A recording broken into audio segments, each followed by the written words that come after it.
tonight's service by reciting the Sunday Congregational Prayer. The words will be shown on the screen. You can follow along and please repeat after me. We offer our salutations to the all-loving being who endows all beings with consciousness.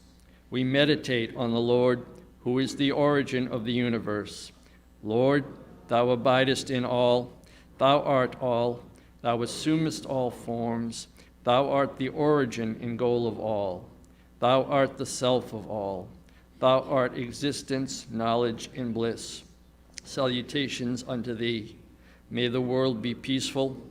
May the wicked become gentle. May all creatures think of mutual welfare. May our minds be occupied with what is spiritual and abiding. May our hearts be immersed in selfless love for the Lord. Peace, peace, peace be unto all. I am glad to announce that we have a very distinguished guest speaker with us this evening. He is currently the minister and spiritual leader of the Vedanta Society of New York. And he's currently in residence at the Harvard Divinity School as part of a fellowship program there. Recently, he gave a talk on being a Hindu monastic, a personal journey, on November 4th, and that's available on YouTube if you'd like to see some insights into Swamiji's talk at the Harvard Divinity School. He joined the Ramakrishna mission in 1994 and took his sannyas in 2004. And prior to going to the Vedanta Society of New York for his current position, he was previously at the Vedanta Society of Southern California. He's also a past speaker here at Vedanta Society of Providence, giving lectures and Sunday talks on topics such as the essence of all Vedanta, as well as Vedantic meditations. Tonight's topic is infinite being, infinite consciousness. So please welcome revered Swamiji Sarvapriyananda from the Vedanta Society of New York.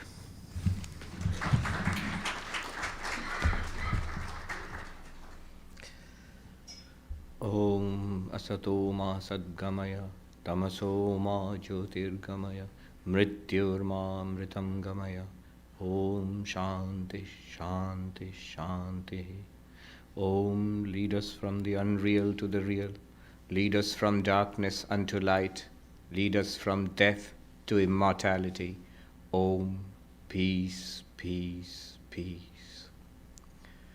Good evening, everybody, and thank you for having me back here again. As you just heard, I've sort of become your neighbor for one academic year, and I'm having an interesting experience there.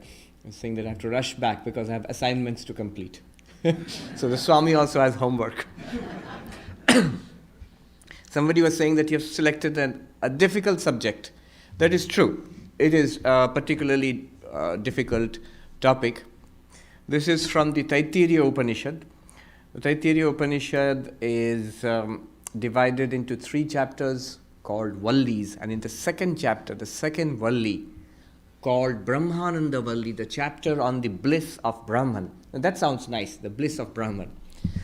But the beginning of that chapter is where this subject has been taken from. The beginning of the second chapter of the Taittiriya Upanishad. Very inspiring, one of my favorite sections of the Upanishads.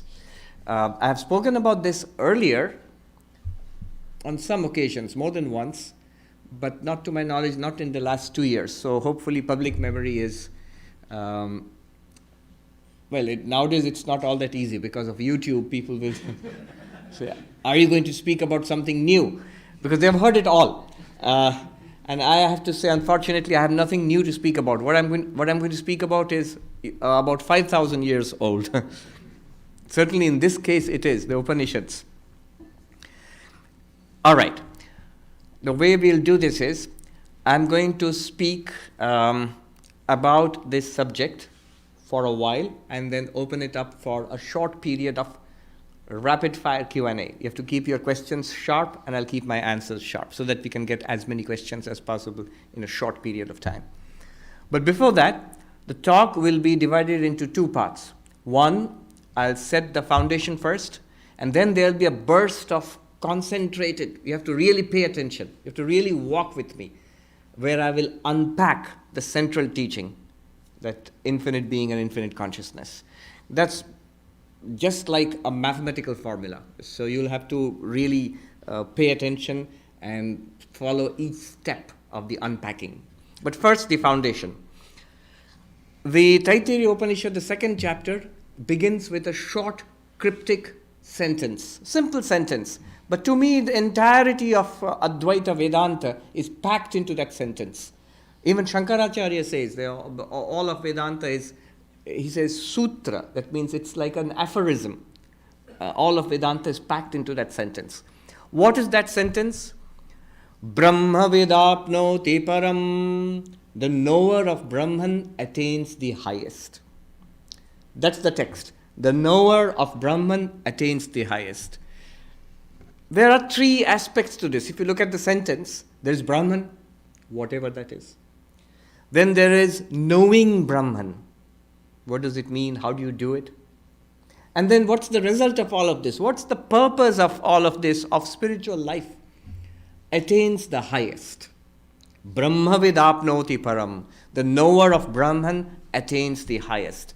Now, immediately we have three questions, or at least we should have three questions. What are the three questions? What is this Brahman?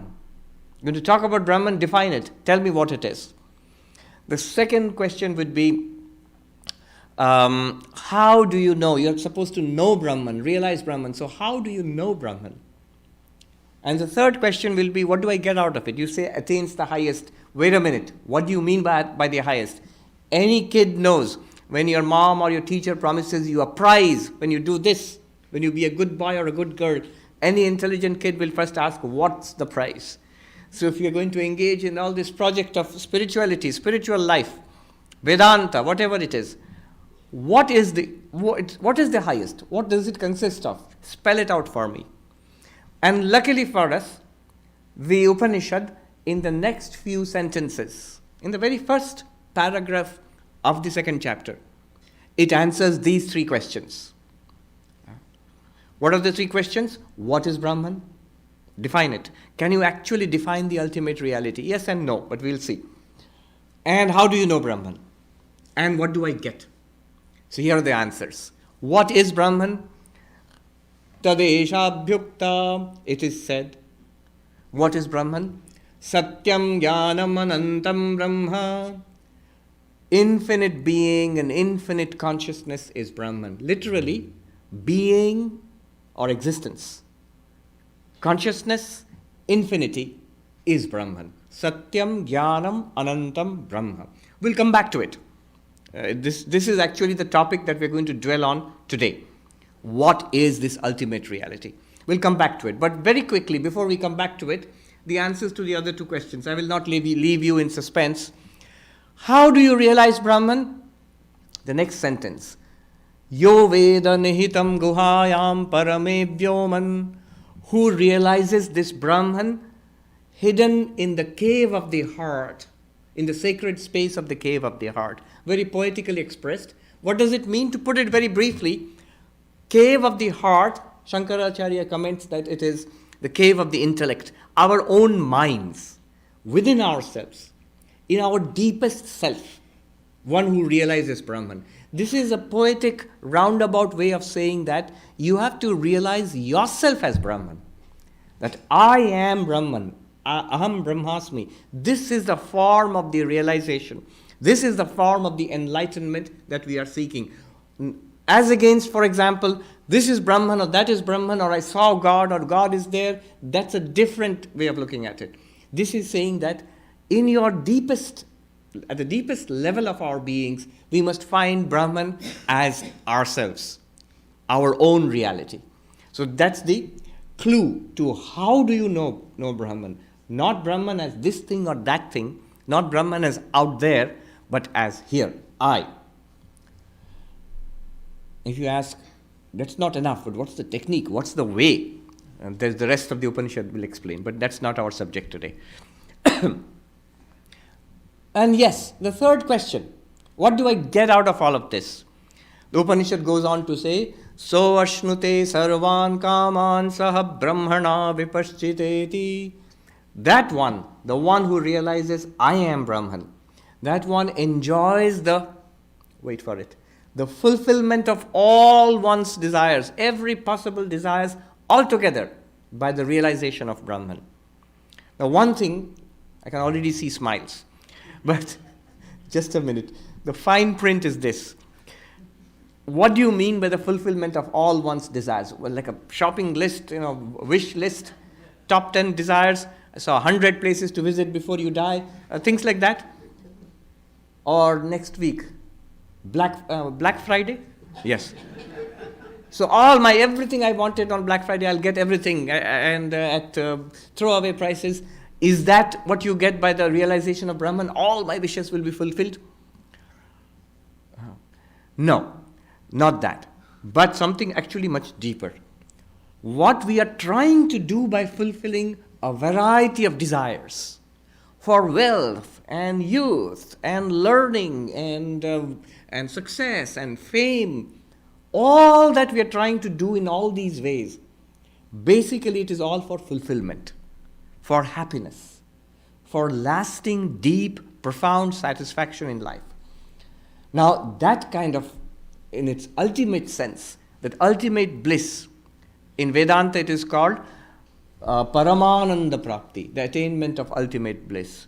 Atyantika Dukkha Nivritti, transcendence of all sorrow, complete transcendence of sorrow and attainment of ultimate bliss. Is that possible? Upanishad claims, yes, it is. And by the knowledge of Brahman, by the realization of Brahman, you will get it. Not by the fulfillment of a list of desires, but what we are trying to do by fulfilling those desires, that you will get. Is it just some kind of theory, abstract thinking, speculation? No, it's real. You just look at the lives of those we consider to be enlightened people, saints. One thing you notice about them, they were deeply, deeply happy people. Deeply at peace. In spite of a lot of problems in their life. It's not that their lives had no problem. Sri Ramakrishna passed away from throat cancer. So, but yet, in the midst of that, his disciple Hari Maharaj, who later became Turiyanandaji, points out, he says that I see that you are in great bliss. A patient dying of terminal throat cancer. A doctor told me it's one of the nastiest forms of cancer to die of. He is in bliss. How is that possible? At some level of our being, we are in bliss. So that is the promise. What have we got so far? The knower of Brahman attains the highest. 3 questions. What is Brahman? Infinite being, infinite consciousness is Brahman. How do you know Brahman? You know Brahman as oneself.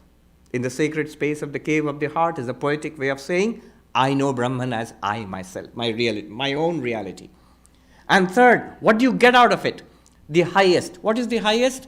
Absolute, deep, lasting, unshakable peace and bliss, fulfillment. All this is packed into the first paragraph of the 2nd chapter of the Taittiriya Upanishad.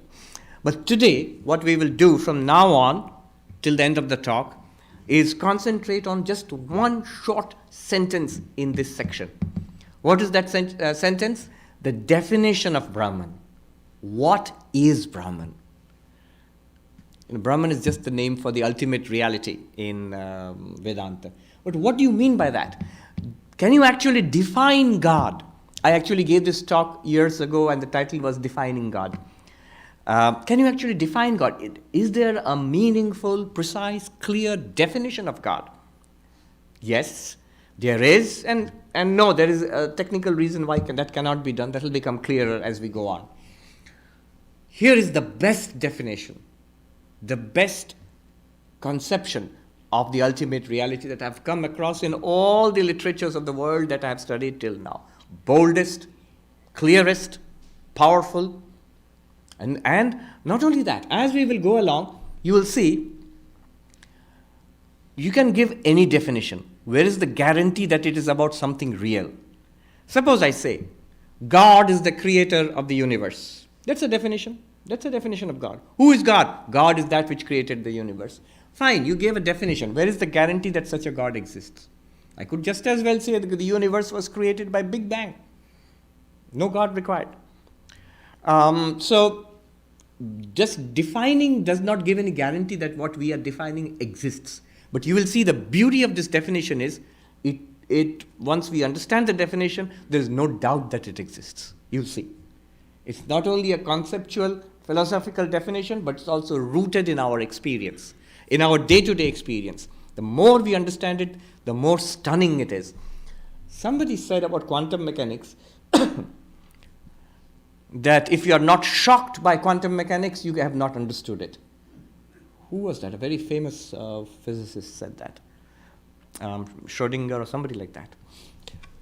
If you're not shocked by quantum mechanics, you have not understood it. There's a philosopher who teaches Indian philosophy at Oxford University.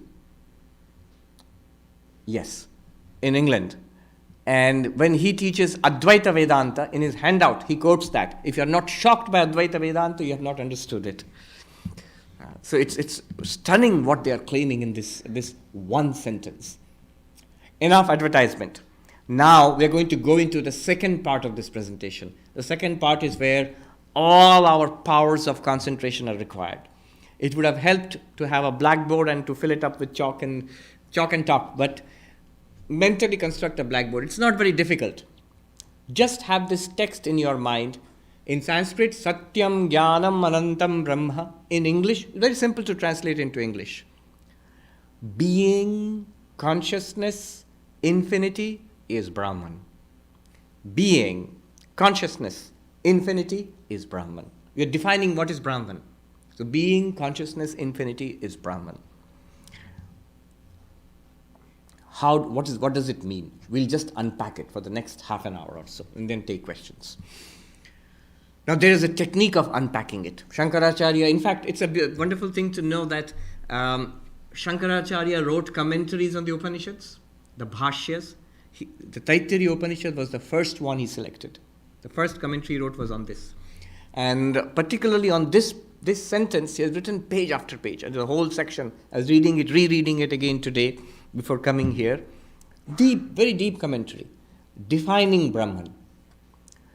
Now there is a technique of unpacking this definition. I look at this definition like a zip file. In a computer zip file, you have a lot of information packed into it in a small space. But to make it usable, you have to unpack it, unzip it. So this definition is also like that.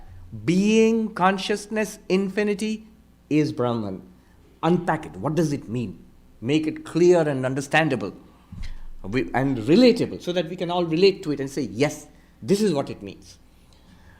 Now the technique is like this. You begin at the end with Brahman. The word Brahman, etymologically, grammatically, it comes from a root, bringa dhatu, which means to expand, to swell. Literally it means vast. Vast. Now if I say big or vast, you'll ask, vast what? Vast sky? Vast ocean? A vast palace? No, none of that. Nothing has been qualified. Just vast. When you just say big or vast without qualifying it, then it means vast without limits. It means infinity. Without any limit. Brahman, what was the word just before that? Infinity. Keep it in your mind. Being, consciousness, infinity is Brahman. Brahman means vast or to the nth degree, infinity. And the next word is infinity. In Sanskrit, the word is anantam. What does infinity mean? Without finite limits. And in Sanskrit also the word means exactly that. Anantam.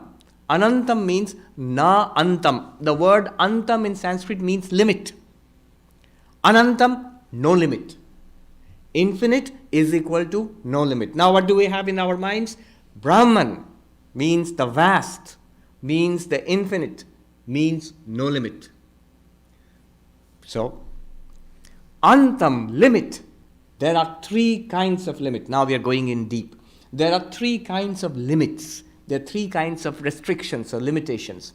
Limitation of space, limitation of time, and limitation of object. I'll explain each one. Limitation of space, limitation of time, limitation of object. It may sound abstract and philosophical and abstruse, difficult. It is not. We use these concepts all the time. It's just that philosophers have a way of making simple things complicated. You can't be a philosopher otherwise. So, Swami Vivekananda, it seems he gave a talk. I don't know if it was the Harvard talk. He gave a talk at Harvard in 1896. William James was there. He arranged the talk at the Harvard Philosophical Club.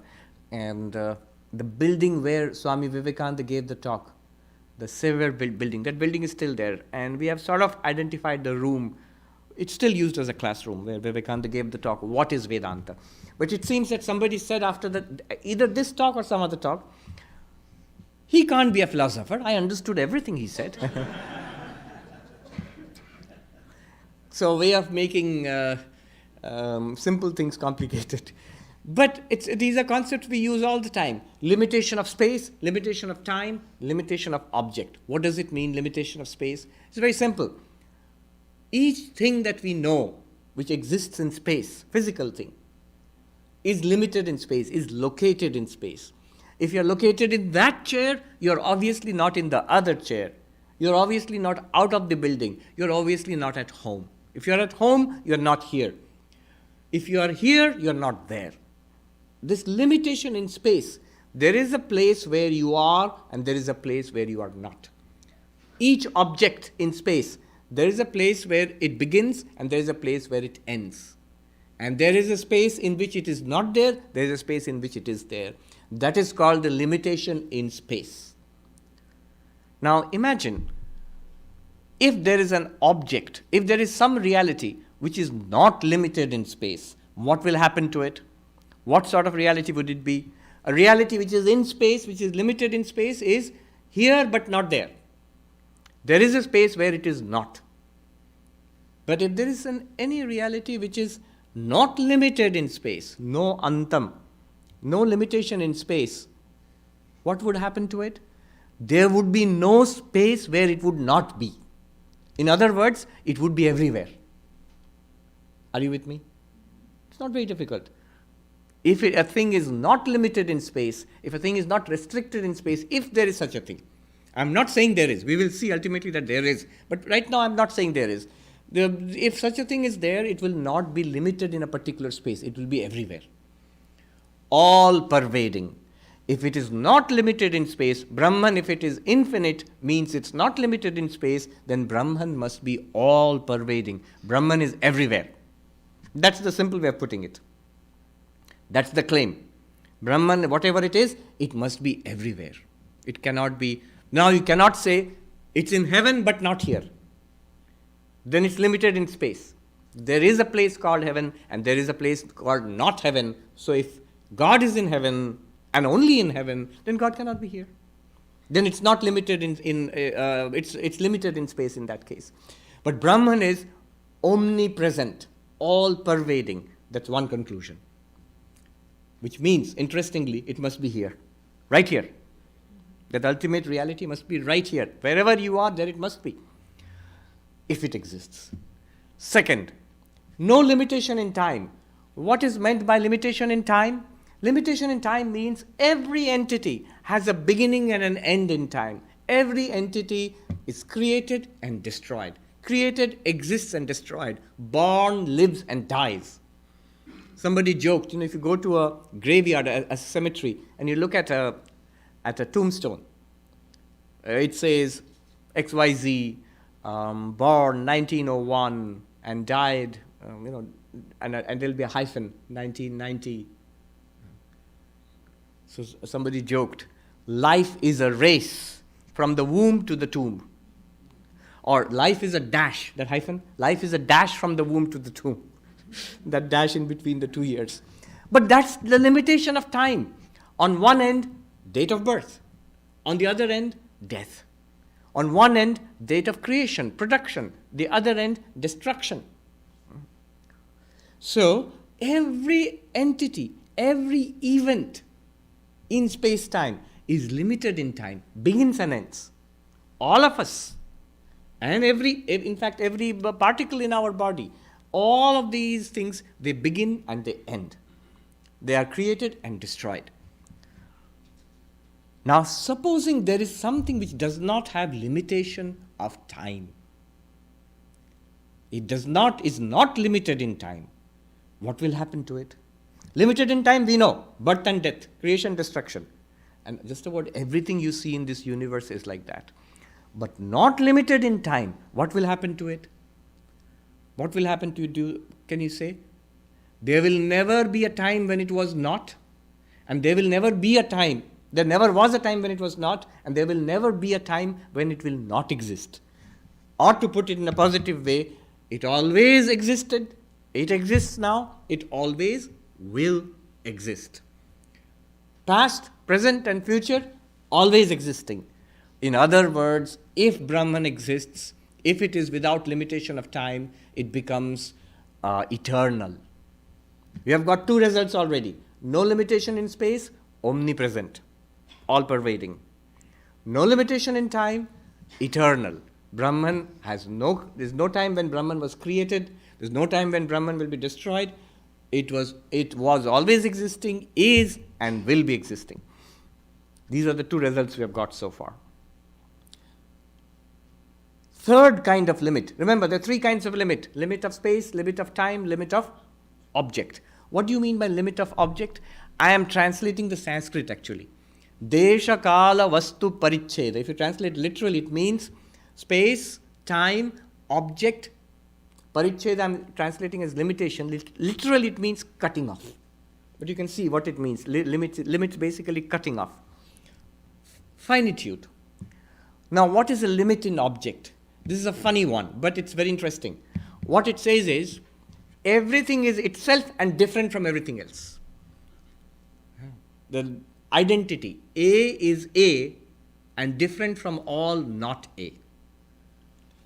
So, that's the whole idea behind, say, for example, your unique DMV license, for example. It identifies you as that unique person different from everybody else.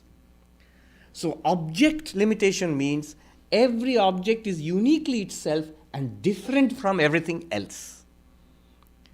A is A only and different from all not A. Everything else is different from A.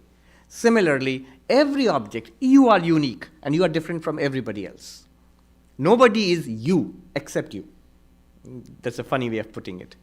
But supposing this limitation does not apply. If there is any entity like Brahman which does not have object limitation, what will it mean? What will it mean? It means this. If a thing has object limitation, it's different from everything else except itself. If a thing has no object limitation, there is nothing in the universe different from it. If there is no object limitation, there is no object in the universe different from it. If there is no object in the universe different from it, there is no second thing apart from it. I will repeat. No object in the universe different from Brahman means there is no second thing apart from Brahman. Whatever is must be identical to Brahman. No second thing apart from Brahman. No second in Sanskrit means Advaitam. Dvaita means second. No second, non-dual. In Sanskrit, Advaitam. No object limitation implies Advaitam, non-duality. If Brahman has no object limitation, then Brahman must be non-dual, Advaitam. What does non-dual mean? There cannot be anything apart from Brahman. Whatever exists here, whatever had existed, whatever will exist, must be in some way identical to Brahman. Cannot be apart from Brahman. Advaitam. Now, no limit. Infinity is equal to no limit. No limit means three kinds of limits are not there. Space limit, time limit, object limit. Without space limit, Brahman becomes all-pervading, omnipresent. Without time limit, Brahman becomes eternal. Without object limit, Brahman becomes non-dual, Advaitam. What have we got so far? This Brahman, which we are talking about, you have defined it as Anantam, no limit. It means Brahman is eternal, all-pervading, non-dual. All of this we have got from one word, infinity, anantam. With me so far? This was the easy part. You might say at this point, oh, this is nice, Swami, but it's all very theoretical. And what proof is there that such a thing exists? Is there anything really which is everywhere, which is eternal, and from which nothing is different? I am not different from it, this is not different from it. What such thing can be there? What thing can be there? I don't see it. Yes, there is. Not only that, Advaita Vedanta says that can be demonstrated. Not only that, this definition will now demonstrate it. If you follow closely now, you will see it is true. Cannot be disputed. It was there all the time and never saw it. Right before my eyes. I'd heard about the Harvard Business School. Long back before I became a monk, I had done an MBA, but always, Harvard Business School is the best MBA school in the world, best B school in the world. So I thought this time I'll get a chance to go and take a tour and take a look and see Harvard Business School. Every day in the morning, when I open the blinds in my room, I'm in the Harvard University housing overlooking the Charles River. What I actually see is the Harvard Business School, but I didn't know it. I was literally opening the blinds and looking across the Charles River and seeing the whole campus in front of me, thinking, nice. One day I should go and see the Harvard Business School. One day I crossed over, the Boston Regatta is there, the rowing. So that day I went to take a walk and I crossed over the bridge and went over to the Boston side. I was walking there. The first most imposing building right on the street is the Tata building, actually. I was walking past that and a lady was walking there and I said, what is this? Is this part of the university? She said, oh yes, it's the Harvard Business School. Oh, I had been seeing it every day. I didn't know it. How did I know it? What must you do to see Harvard Business School? I asked this question and a lady said in New York, she said, oh, you must raise the blinds. No, this is a very profound point. No. Every day I had been raising the blinds, but still I did not see. How did I see finally? It was? You said something, lady back there. It was? By knowing. How did I know? What happened? Somebody pointed it out. Somebody informed me.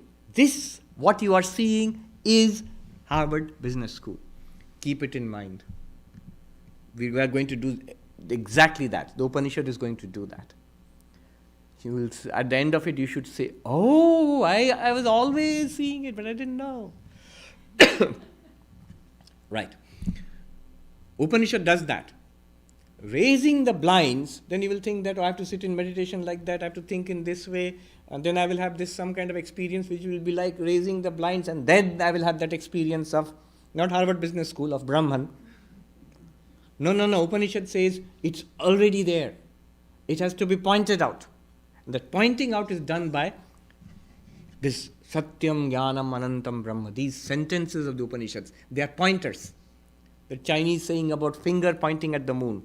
Don't look at the finger, the moon. You have to take the jump from the finger to the moon. Okay, how does it work? Infinitude is no limit of space, time, object. In Sanskrit, Desha Kala Vastu Paricheda Shunya. Devoid of the limitations of space, time and object. All-pervading, eternal, non-dual. Where is it? When is it? What is it?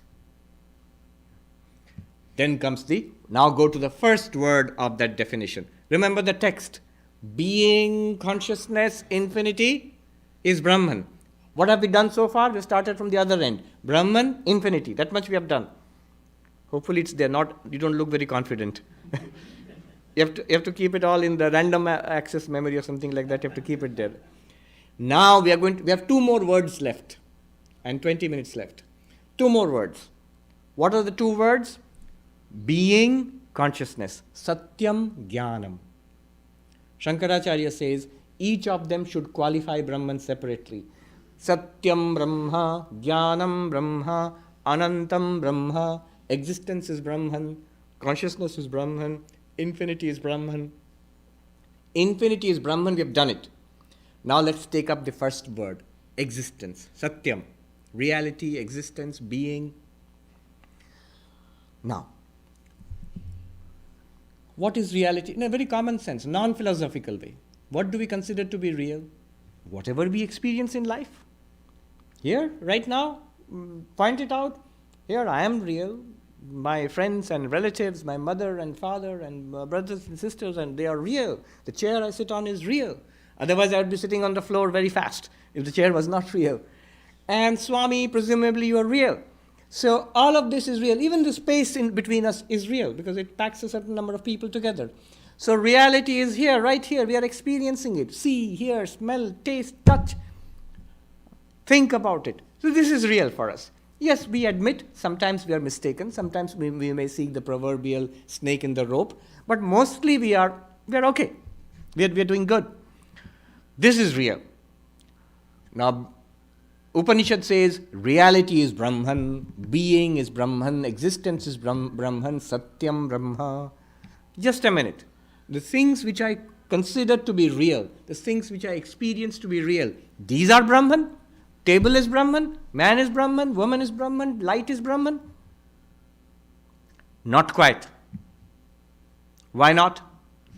Now apply what we have got in that infinity. All-pervading, eternal, non-dual. Brahman must be all-pervading, eternal, non-dual. So the table, is it all-pervading? No, it's only in this part of the room. It doesn't even cover this room. A man, is the man all-pervading? No. Even the biggest person can't pervade more than 2 chairs at the most. So, not all-pervading. Is this table eternal? No.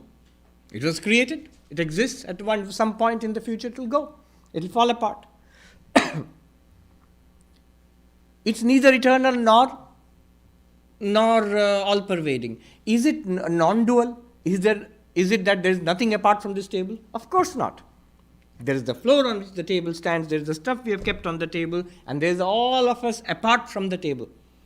So it does not fulfill any of the conditions of infinity. It exists. Satyam, no doubt, Satyam. But it does not fulfill any of the conditions of infinity.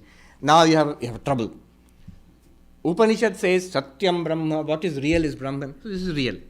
So is this Brahman? No. Anantam Brahma, infinitude. And the 2 terms are now clashing.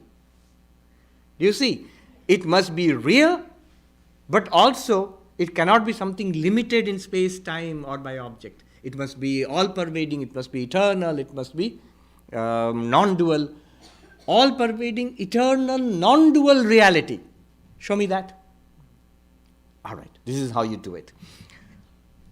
If the 2 terms are contradicting each other, the technique they say in Vedanta is called implied meaning. If the direct meaning is not possible, then you take the implied meaning. Again, nothing very technical, nothing very difficult. We do it all the time. The classic example is, I took a bath in our monastery we would say, I took a bath in the Ganges, in the holy river Ganga in the morning. Now, holy river Ganga, if you look it up in the computer, Google will tell you it is the river from Gangotri flowing down through the plains of North India to the Gangetic Delta into the Bay of Bengal. Did you take a bath from Gangotri to the Bay of Bengal? No. Everybody understands. When I say I took a bath in the river, you mean the river flowing past your monastery, you went and took a dip in there. In one tiny part of the river for a tiny fraction of time. But everybody understands what you mean. When you say Ganga, you don't mean the whole of the Ganga. You mean that part only. Implied meaning. So when 2 terms contradict, one automatically takes what could be the meaning here. what is it that is there in all objects that we consider real, yet is not limited in space, not limited by time, and not limited by object? What is there? In all objects we consider real, as part of our experience. And Vedanta says the implied meaning will be the existence itself, being itself, the very sense we have that things are, isness.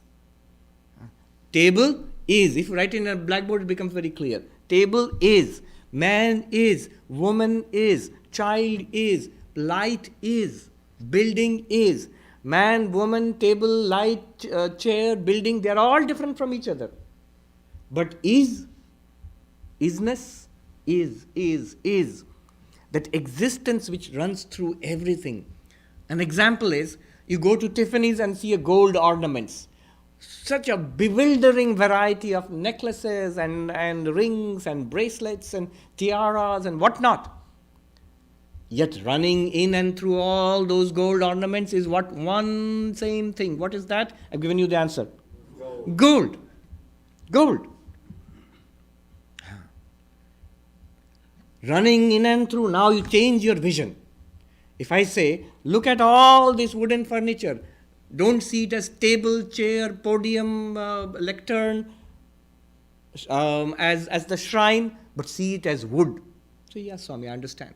Look at all the thousands of waves in the Atlantic Ocean, and instead of seeing it as waves and surf and foam and bubbles, see it as water. Yeah, I get it, what you mean. All of that running in and through is one reality, water. Running in and through everything that exists is one ocean of existence, being. In Sanskrit, this is called Sat. In Sanskrit, we write it as S-A-T, Sat. Sat means being, existence.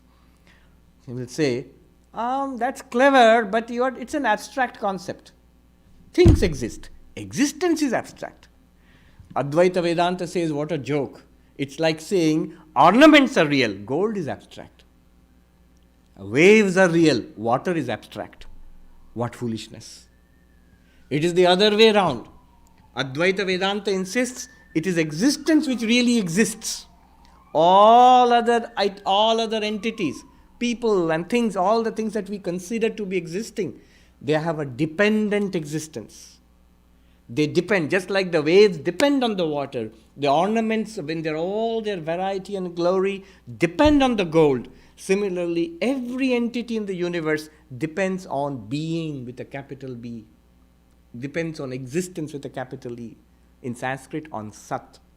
Without it, nothing is.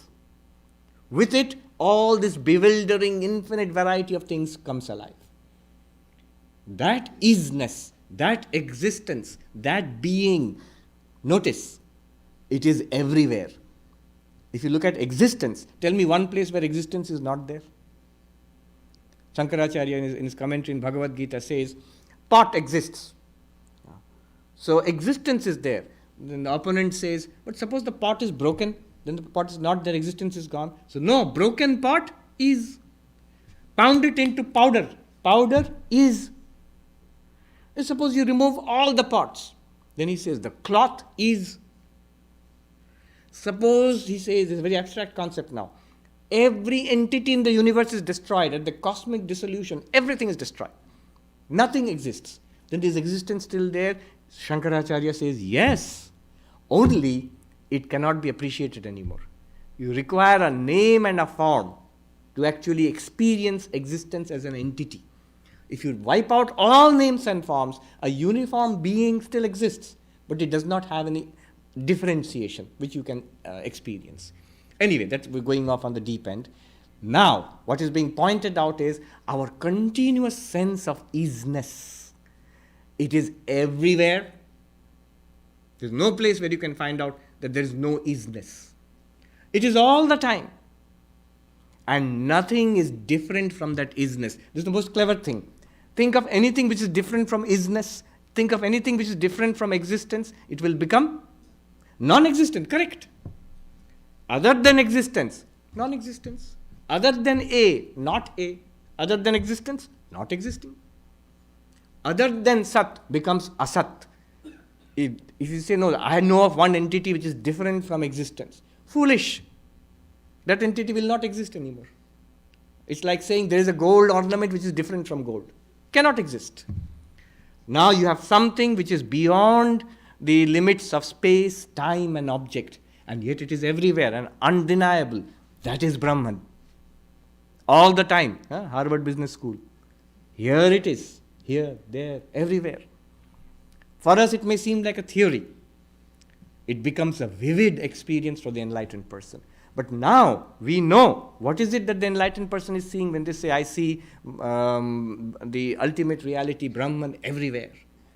What is it that the devotee sees when he says, I see my Rama, my Krishna, my Christ in every being? That reality. The devotee has one more thing beyond that. A particular name and form is associated with it. But it is that reality. Ramana Maharshi said something very confusing. Not confusing, mysterious, but very, very instructive. He said, who can say the world is real? Consider it in this sense of Sat. Who can say the world is real? He says only the enlightened person can say it. We normally think, ordinary people say, we say world is real, but you are a jnani, an enlightened person will say world is false. We all have memorized the formula, Brahman is real, world is false, and the jiva, the sentient being, is none other than Brahman. We memorize the formula. So after enlightenment, you will consider the world to be false. Ramana Maharshi says, for the first time you will see what is real in the world. But the reality which the enlightened person sees is quite different from what we mean by real. We mean by real what? Things. And these things are limited in space, time, and they are dualistic. This is the very definition of Maya. That which is limited in space, time, and object is Maya. All of this. But underlying Maya is Brahman. It is not limited by space, time, and object. That isness. The next part, infinite consciousness. Now, infinite being, do you get a sense of what we are talking about? Infinite consciousness, homework for you, assignment. I will give you just a hint, a clue. Approach it in exactly the same way we approach being. What is the clue? Consider what you consider to be consciousness. Just as we considered what do you consider to be real, tables, chairs, people. What do you consider to be consciousness? Thoughts, feelings, emotions, ideas, doubts. All of these are conscious events, perceptions. All of these are conscious events in our life.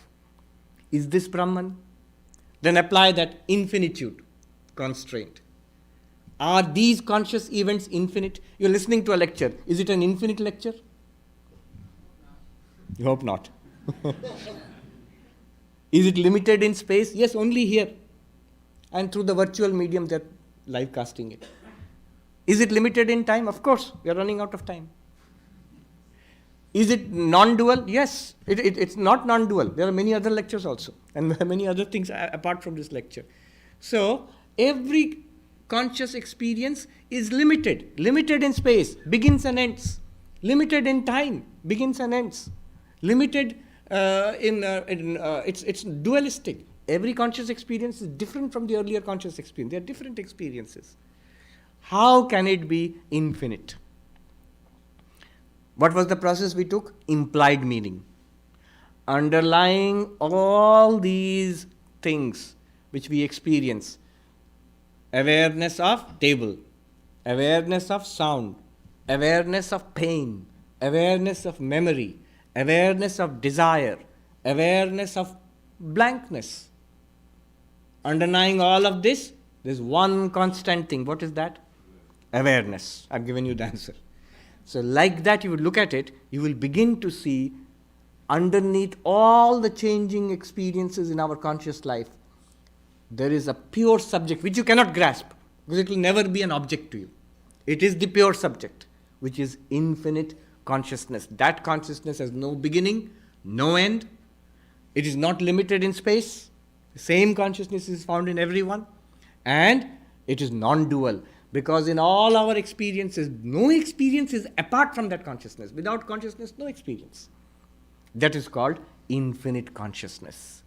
Desha kala vastu paricheda shunya. Satyam jnanam anantam brahma. Satyam brahma means infinite existence. Jnanam Brahma means infinite consciousness, which is Brahman, and Anantam, of course, is infinitude.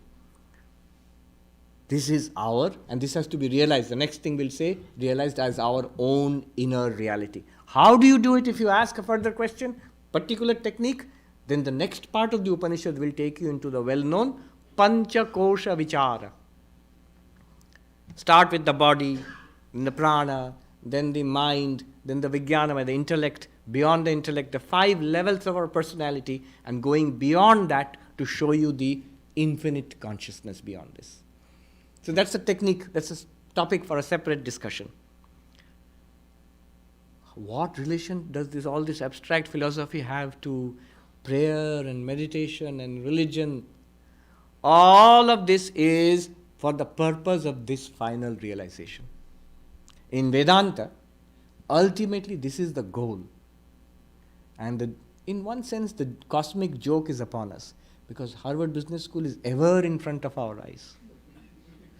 When we finally become enlightened, when you become a Buddha, when you become a Jivan Mukta, enlightened person, awaken into your own reality, your first reaction will be, oh, it was always there. I never saw it. And that realization will solve all our problems forever. On the surface, things will continue, as they have for everybody. But we see a deeper dimension of our existence where all problems are solved. Yo Veda Nihitam Guhayam, who sees this in the sacred space of the heart, Soashnute Sarvan Kaman Saha, attains the fulfillment of all desires. Ultimate peace, the peace that passeth understanding. Yeah. Very good. Questions? We'll go one by one. Tell us your name and ask the question, brief and pointed.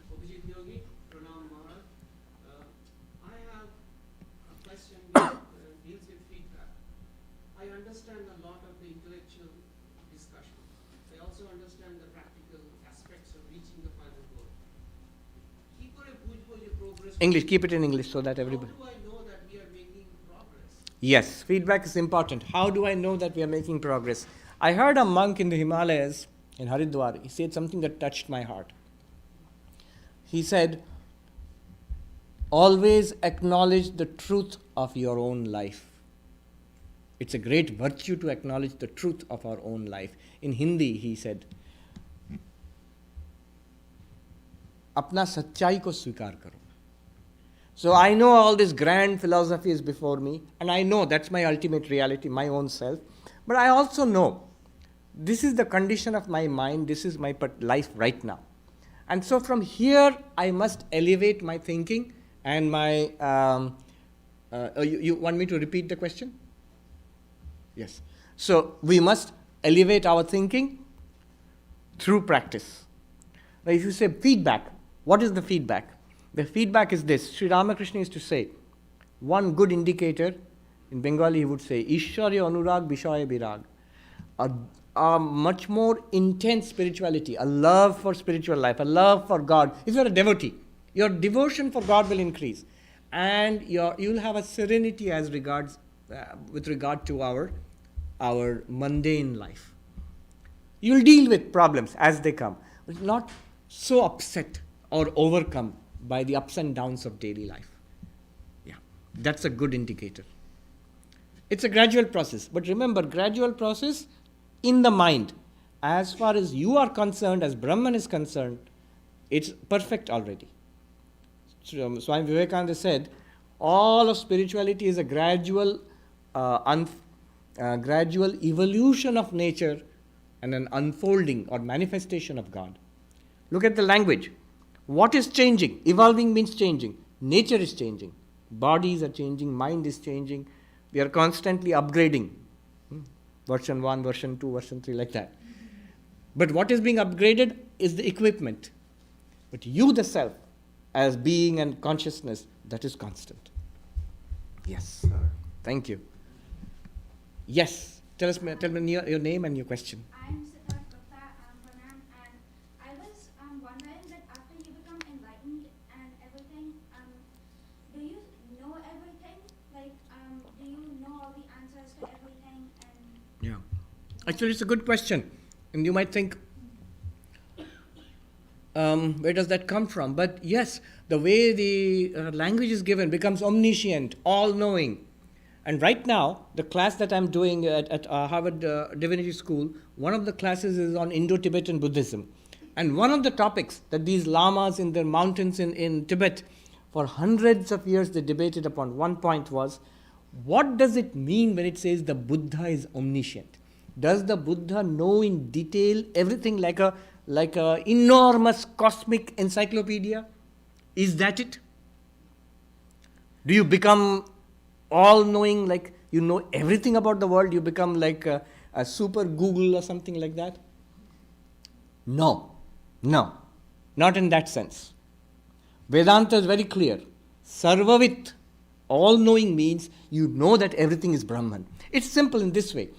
If you know that all the ornaments are made out of gold, no matter what the jeweler does and takes the gold and melts it and makes it into more and more creative types of ornaments, one thing you will know. What will you know? That whatever he makes, it will be gold. It will be gold. Yes. The knower of Brahman knows whatever you come across in life is that same Brahman which I am. I myself, existence, consciousness, bliss, am manifesting in these ways. And it cannot be otherwise. If it is other than existence, it will become non-existent. Isn't it? Correct. Very good question. So in Vedanta it's clear, but this question is not clear, answer is not clear in, say, some forms of Buddhism, in yoga philosophy. There's a lot of discussion. One problem is that the enlightened people seem to know much more than others. So it seems that they know everything then. They know much more than others because of certain other reasons. Our minds we are using at a very low capacity. Some of these yogis, they are understanding, memory, insight much deeper than ours. So it seems extraordinary. But even they don't know everything. They don't know everything. So if they have to learn science, they still have to go to school or read an encyclopedia or ask Google. Yes. And there's a little girl at the back, I'll ask her next. But yes, you first. Enlightenment is transcending the body, mind, and intellect. Yes. So why do we have to know all these things? All right. Question is, what's your name, sir? Srivat. So enlightenment is transcending body, mind, and intellect. If so, why do we have to know all these things? Now look at the question itself. Transcending body, mind, and intellect. What do you mean by transcending? If I say, this will become clear. If I say, transcending the form of necklace, bracelet, and tiara in a Tiffany's. What is the transcendent reality of necklace, bracelet, and tiara? You will say gold. There is something which is, why do you say it's transcending? Because whether the tiara or necklace name and form is maintained or not, the material remains gold. You can take the necklace, melt it, and make it into a bracelet. Necklace is gone. You cannot use the name necklace. It does not look like a necklace anymore. You cannot use it like a necklace. But is the material, is it same? Absolutely the same. So the gold transcends the names and forms of the ornaments. Similarly, to transcend body, mind, and intellect, you must find a deeper reality underlying this. What is it that underlies? What is it there within myself? I have to take a look, actually, not theoretically. All this is just pointing out. If that lady said, this is Harvard Business School, and if I kept my eyes closed, what? It's just a concept. Open your eyes. See it. So, there is this ever-experienced reality of our existence and our being, which Upanishad is pointing to. Not theory. Who else was there raising a hand? Yes. Please tell us your name. Extension of the question. Your name? asked. Suppose there are two enlightened persons. There is one Brahman. Case study. So, will they think alike? Will they act alike? All right, two enlightened persons, but there's only one Brahman. So are they going to share the Brahman? Uber pool? Will it be a Brahman pool? Or if they feel one, will they think alike? So these are very deep questions actually. It may seem funny, but actually thousands of years ago, big fight between Advaita Vedanta and Sankhya. Sankhya says in each body and mind we are separate conscious beings. Your bodies are separate, correct, no doubt about it. Minds are also separate, correct, no doubt about it. Consciousness beyond body and mind, separate or one? Advaita Vedanta says one. Krishna says in Bhagavad Gita, Kshetragyam chapi mam vidhi sarvakshetreshu bharata. O Arjuna, in all these fields, know me to be the one knower of the field. One consciousness in all beings. Sankhya says, no. Do all of us dream the same dreams? When one is awake, why is the other one sleeping? When one dies, why the other one is living? When one becomes enlightened, why other one is ignorant? So we are different.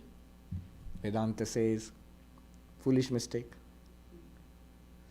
Death, body, mind, what? Consciousness, what dies? Body dies. So if one body dies, other body is living, what's the problem? We did not say all bodies are one. If one man is a PhD, other one has failed exams. We are not saying that both will become enlightened or foolish, because minds are different. The same light shining upon this enlightened mind, same light shining upon this unenlightened mind. This will behave like an unenlightened body-mind complex, that will behave like an enlightened Jivan Mukta body-mind complex. So in that sense, that's the Advaita answer. Of course, Sankhya's have a comeback to this. But anyway, it goes on. Are we one reality or are we many? That's the basic question. I still have time. Yes. Swamiji, you have attributed this entire discussion to one Upanishad, which is that three hours. Yes. But will it not all be relevant in other Upanishads too? Will this definition be relevant to all Upanishads? Of course. That's the beauty of it. All the Upanishads had the same central teaching. What's the same central teaching? That thou art, Tattvamasi, that thou art. Aham Brahmasmi, I am Brahman. It's the same teaching, whether you go to Chandogya or Isha Upanishad, the Kena Upanishad. Once you get it in one Upanishad, you see the beauty, how it is approached in different ways. Who else was asking? Yes. I'm Sumit Banerjee. I want to know, like, until you get enlightened, how do you keep on remembering that you're consciousness? Oh, you don't have to keep on remembering. How do you keep Suppose you are Sumit Banerjee. Do you always keep on remembering, I'm Sumit Banerjee, I'm Sumit Banerjee? I know I'm Sumit Banerjee, but it's a lot of work. I have to devote part of my cognitive resources to keep it in mind. I'm Sumit. You don't have to do that. Although it's a name given to you, just took a little bit of practice, now it's always available to you. Anybody asks you, what's your name? Sumit Banerjee. Were you thinking about it? No. If you ask, yes. Similarly, the enlightened person does not continuously keep thinking, I am infinite consciousness, infinite or finite or something. Sorry, I've made a mistake. No. It's continuously available to that person. Just like Sumit Banerjee is available to you, I am infinite existence and consciousness is continuously available to the enlightened person. Effortlessly, all the time. Once one makes the breakthrough, before that, yes, before that an effort is necessary. Before that, there is a sadhana is necessary. Lot of techniques are there which we have to go through. These are helpful just to keep on remembering this, and there are many techniques. Upanishad will speak. In the next few passages, there will be a detailed description of one approach, the approach of the 5 levels of human personality, how to practice that. But that's just one approach. Many approaches are there.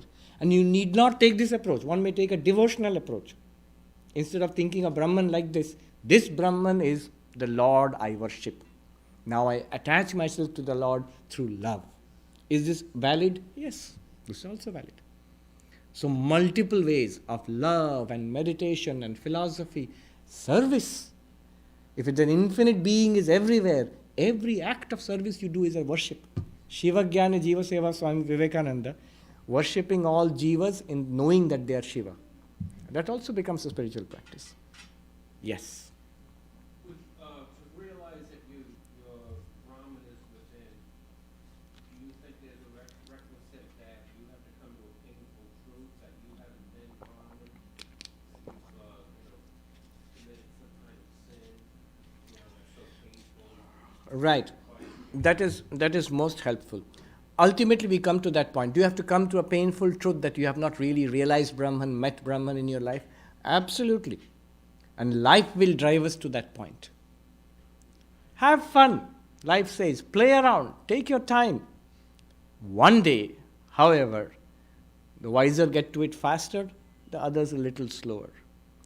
The faster you get to it, the less the suffering.